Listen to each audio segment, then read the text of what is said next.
लेकिन छोटा सा वृंदावन नहीं आता।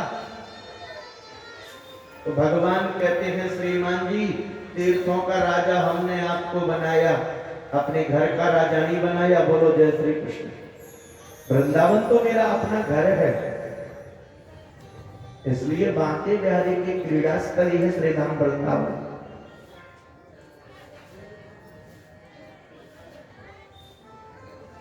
वृंदावन की विशेषता देखना है तो वृंदावन की रज देख लेना। रज समझ रहे ना?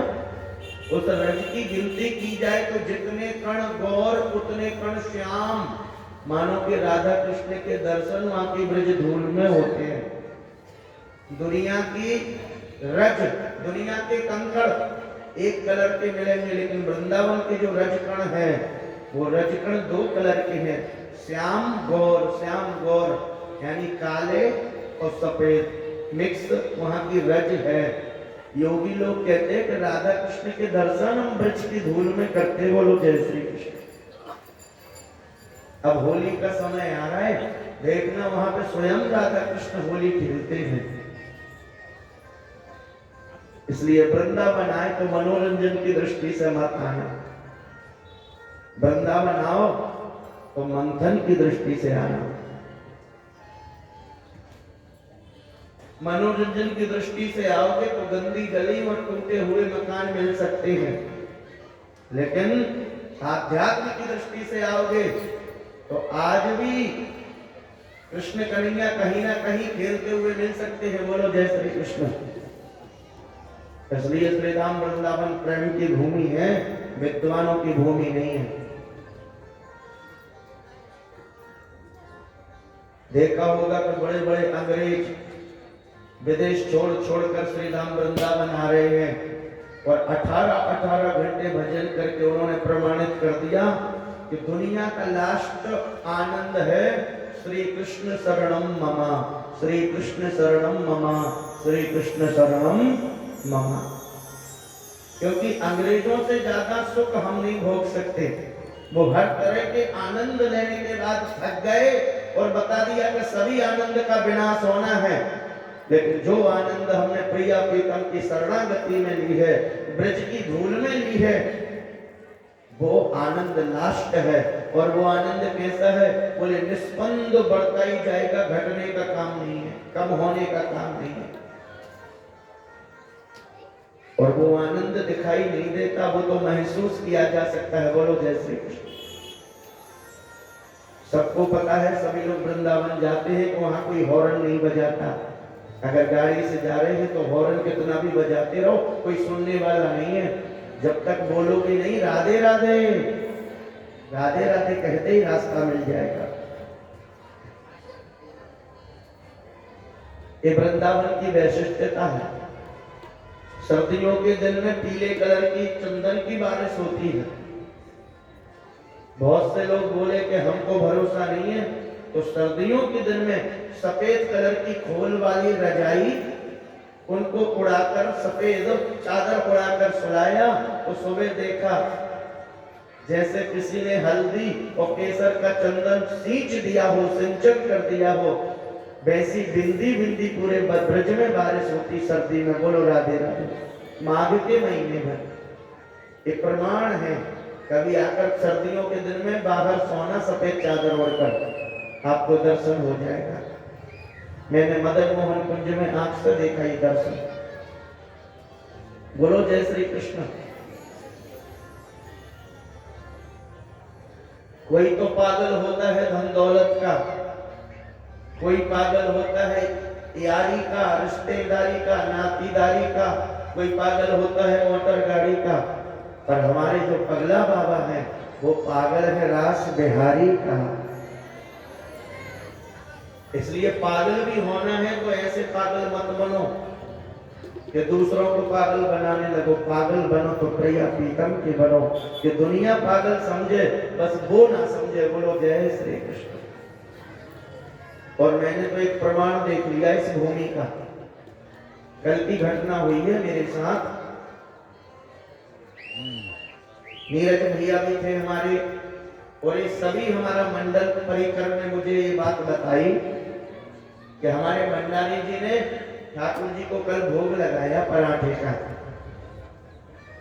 बता रहे थे महाराज जी मैंने थाली में 2 पराठे रखे, सब्जी रखी, दाल रखी, चावल रखे और लड्डू गोपाल जी ये जो बैठे हैं इनको हमने भोग लगाया। हम ऊपर थे छत में जहां प्रसादी बन रही थी और हमने नीचे कमरे में आकर देखा तो केवल चावल रखा है, दाल रखी है, सब्जी रखी पर पराठे नहीं। और ऊपर सभी लोग पराठे पा रहे थे तो हम बड़े नाराज हुए कि ठाकुर जी को पराठे क्यों नहीं रखे। तो रसोईया जी बोले कि हम अपने पिताजी की सौगंध खा के कहते हमने पराठे रखे थे। हमारे ये भैया लोग कहते हाँ रखे तो थे, पर हमारे आचार्य जी बोले कि मुझे तो नहीं दिख रहे, मैंने भी देखा कि नहीं दिख रहे। तब पता चला कि ये लीला भूमि है, हो सकता है कि ठाकुर जी ने प्रसादी पाली हो, हम इधर उधर ढूंढ रहे।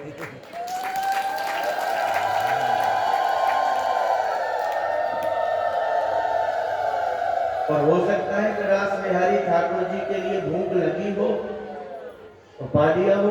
तो ऐसी घटनाएं होना जब होती है ऐसी स्थिति जब आपके अंदर काम क्रोध मोह लोभ के पिल्ले निकल जाएं। बोलो राधे राधे। तो फिर हमने क्षमा मांगी कि ये बात हम समझ नहीं पाए, हम तो यही समझ रहे थे कि कोई ले गया, पर हमारे संगीत वाले भैयाओं की आंखों के सामने की ये बात है कि ये कहती है मैंने पराठे रखे देखा, रसोईया कसम खा रहा है प्राचार्य जी और मैंने देखा कि थाली में कोई पराठे नहीं थे। तो फिर तो शरीर में कंपन होने लगा, घबराहट होने लगी कि हे ठाकुर जी अगर ये बात सत्य है तो सभी का मंगल करना, क्योंकि बहुत से भक्त जो हैं अब दूसरे धर्म अपना रहे हैं, रामकृष्ण को नहीं जान रहे हैं, दूसरी मस्ती में मस्त रहते हैं, तो उनको केवल आपकी मस्ती चढ़ जाए, इसका यही फल देना। और यहाँ पे सभी का मंगल हो, ये व्यासपीठ से आशीर्वाद है। बोलो राधे।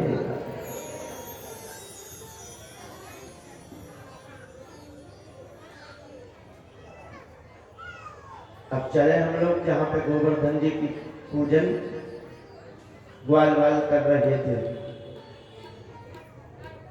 प्रेम से बोलो जय श्री कृष्ण। कार्तिक शुक्ल पक्ष की तृतीया से ठाकुर जी ने गिरिराज जी उठाए 9वीं तक और 10वीं को ब्राह्मण हुआ है। अब आ गई निर्जला एकादशी, सभी लोगों ने निर्जला एकादशी की। नंद बाबा जी थोड़े रात में चले गए जमुना स्नान करने 3 बजे, तो जल के देवता वरुण जी ने नंद बाबा को पकड़ कर कैद कर लिया। जब पूरे दिन नंद बाबा ब्रजमंडल में नाए मिले तो उनका खोजबीन हुई, भाई नंद बाबा कहाँ हैं कृष्ण के पिताजी। तो देखा कि घाट पे तो कपड़े रखे हैं जमुना जी पे, पर नंद जी को पता ना है। तो भगवान श्री कृष्ण समझ गए कि गड़बड़ हो सकता है, जल के देवता के पास पूछो।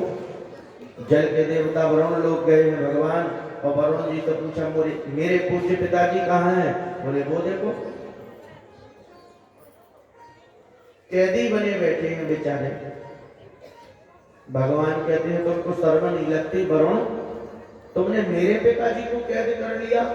वरुण जी ने प्रभु के चरणों में सिर रख कर प्रणाम करके क्षमा मांगी। प्रभु हमें नहीं पता कि आपके पिताजी हैं, हमें तो इतना पता है कि जो आधी रात में जमुना में स्नान करता है या किसी भी जल में उसको अपराध लगता है। बोलो जय श्री कृष्ण। 4 बजे ही ब्रह्म मुहूर्त होना चाहिए, 4 बजे के पहले स्नान करना उचित नहीं है। क्षमा मांगी वरुण जी ने नंद बाबा से, कन्हैया से। और अब आ गई शरद पूर्णिमा। कैसी है वो? शरद की रात्रि। शरद पूर्णिमा आपके यहाँ मनाते हैं? शरद पूर्णिमा को जब भगवान का महारास हुआ था, एकादशी के बाद द्वादशी, त्रयोदशी, चतुर्दशी पर जो पूर्णिमा आती है वो शरदोत्सव होता हमारे ब्रज में। और वो कैसी रात्रि है? चारों युग जब 1000 बार व्यतीत हो जाते हैं, चारों युग जब एक 1000 बार व्यतीत हो जाते हैं जब ब्रह्मा जी का एक दिन होता है। ब्रह्मा जी के एक दिन में 14 मनवंतर होते हैं। एक मनवंतर लगभग 72 चतुर्युगी का होता है। मनवंतरों में भगवान का अवतार होता है। तो एक कौन सी रात्रि है? भगवान अपकारात्रि शरदोत्फुल्ल मल्लिका वीक्षरन्तुं मनश्चक्रे योगमायामुपसृता।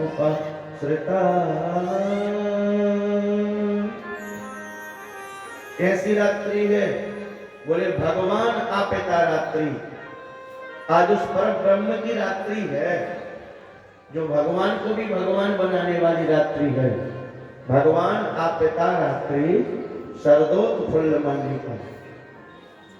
उस शरदोत्सव में जितने भी फूल थे, उन फूलों में चंद्र के उदय होते ही वो फूल खिल गए, कुमुदी खिल गई और मंद सुगंध समीर चलने लगी। और जब भगवान ने अपने ओठों पर रखकर बंसी ने नाद की, तो कल कल कल्लोल करती हुई कालिंदी कमनिया का कलरव कुंठित हो गया। जब भगवान ने बंसी बजाई तो भगवान की बंसी के माध्यम से पूरा माहौल सुवासित हो रहा है, मंद सुगंध समीर चल रही है। और जितनी गोपी थी सबके लिए ऐसा लग रहा है जैसे माधव मधुसूदन बंसी बजा के हमें पुकार रहे हैं। सभी गोपियां जमुना जी पर एकत्रित हुई हैं बंसी के सुर को सुनकर, और भगवान सभी गोपियों का स्वागत कर रहे हैं। आइए महाभागाओ के स्वागतम वो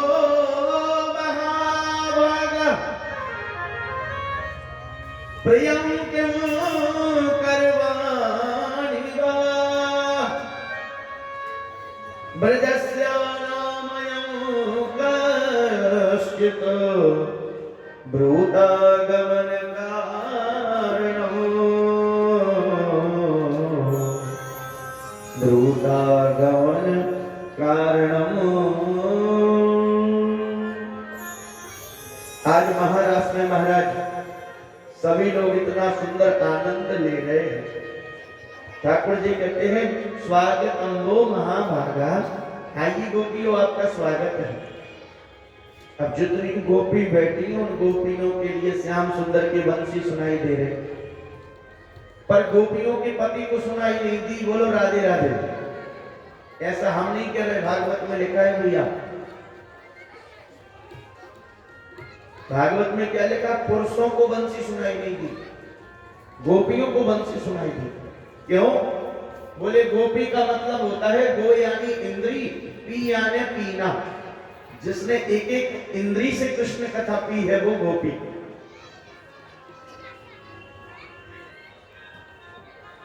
और भगवान सबका स्वागत कर रहे हैं। एक बार एक गोपी के पति ने गोपी से कहा होगा कि हमें शक्कर दे दो। क्या बोलते? चीनी को चीनी, मुझे चीनी दे दो भोजन में। अब गोपी का मन तो चला गया बंसी में, क्योंकि भगवान की बंसी इतनी मीठी कि गोपियों का मन बंसी में ही चला गया। अब मन पास में है ही नहीं तो शरीर करे क्या? गोपी के पति भोजन कर रहे थे, उन्होंने अपनी पत्नी से कहा ओ गोपी मुझे चीनी देना। उसने उठा के नमक दे दिया। बोलो राधे राधे। उसके पति ने एक चांटा लगाया, तेरी बुद्धि ठीक है कि नहीं? मैंने तुझसे चीनी मांगी, तूने नमक कैसे दिया? हाथ जोड़ के गोपी कहती बुरा मत मानना, मेरा मन पास में है ही नहीं। मन तो चला गया मांगे बिहारी की बंसी में, तुमको सुनाई नहीं दे रही। देखो कितनी अच्छी बंसी बज रही। अब बंसी बज रही लेकिन पति देव को सुनाई नहीं दे रही। क्यों? क्योंकि इन गोपियों के पूर्व जन्म के पुण्य उदय हो रहे हैं। अभी हम लोग जो खा रहे हैं ये बासा है। अब जैसा करेंगे तब अगले बार मिलेगा। बोलो राधे राधे। भाई गेहूं बोते हैं तो 3 महीने में गेहूं की फसल तैयार होती, फौरन नहीं होती। तो अभी का जो लोग खा रहे ये प्रारब्ध है, अब जैसा करेंगे वो अगली बार आएगा। समझ में आ रही है बात? कई लोग कहते कि कर्म तो हम भी करते हैं, कर्म सामने वाला भी करता, पर उसका देखो कितना धन धान, मुझे कुछ नहीं दिया। अरे भैया, पिछले बार उसने कर्म किया है तो उसको इस बार मिल रहा है, आप इस बार कीजिए तो आपको फिर अगली बार मिलेगा। प्रतिस्पर्धा नहीं करना चाहिए, कॉम्पेयर नहीं करना चाहिए। बोलो राधे राधे। तो वो गोपी कह रही है कि आपको सुनाई नहीं दे रही क्या बंसी? पर पति देव के लिए सुनाई नहीं दी। एक गोपी के पति ने उस गोपी को लॉक में बंद कर दिया, ताले में। हम देखते हैं तुम कैसे जाओगी उस कृष्ण के पास रात में? उस गोपी ने कहा कि पतिदेव, मेरे संबंध शारीरिक नहीं है, मेरे संबंध तो गोविंद से आत्मा के हैं, शरीर की चर्चा वहां है ही नहीं। उसके पति ने उसको बंद कर दिया। भागवत में लिखा है, जगुर गुणमयं देहं सद्या प्रत्यक्षण बंधना, जगुर गुणमयं देहं सद्या प्रक्षीण बंधना। उस गोपी का शरीर तो उसके पति के पास पड़ा रह गया, लेकिन गोपी के अंदर से गुणमय था। उस समय को बिहारी जी के पास चली गई। बोलो राधे राधे। मतलब सुखदेव जी कह रहे हैं वो गोपी मरी नहीं। ऐसे सुंदर अवसर पे मरना ठीक नहीं है। उस गोपी की गुणमयता कुछ समय के लिए भगवान के पास चली गई।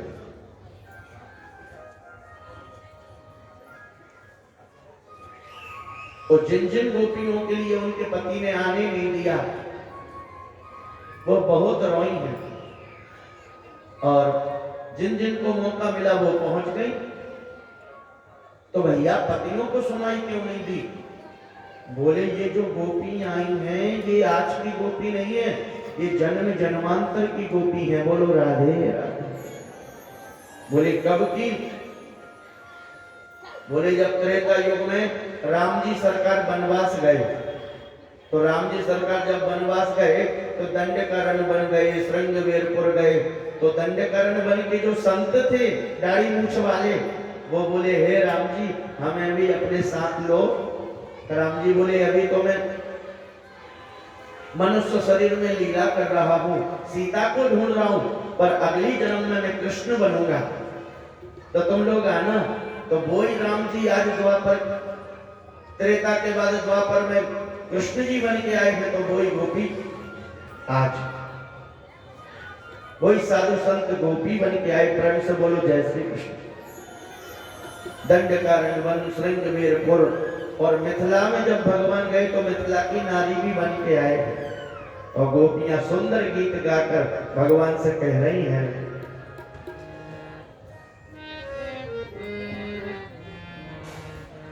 हे श्याम सुंदर, मन के हारे हार है,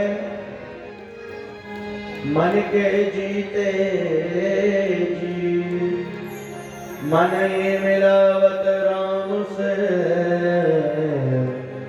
मन ही करत फजी।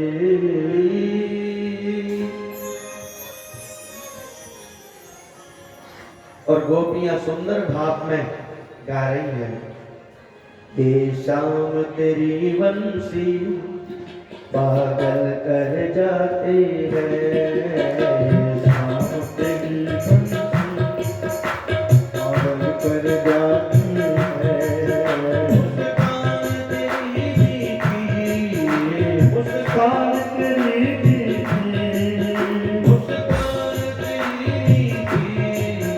मुस्कान तेरी मीठी, घायल कर जाती है,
श्याम तेरी बन से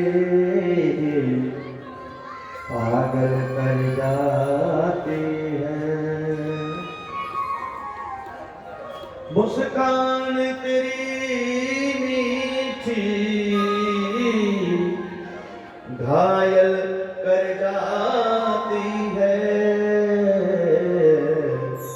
मुस्कान तेरी मीठी घायल कर जाती है। बोलिए श्री वृंदावन बिहारी लाल की जय। चैतन्य महाप्रभु की जय। निताय गौर राधे श्याम। भज हरे कृष्ण हरे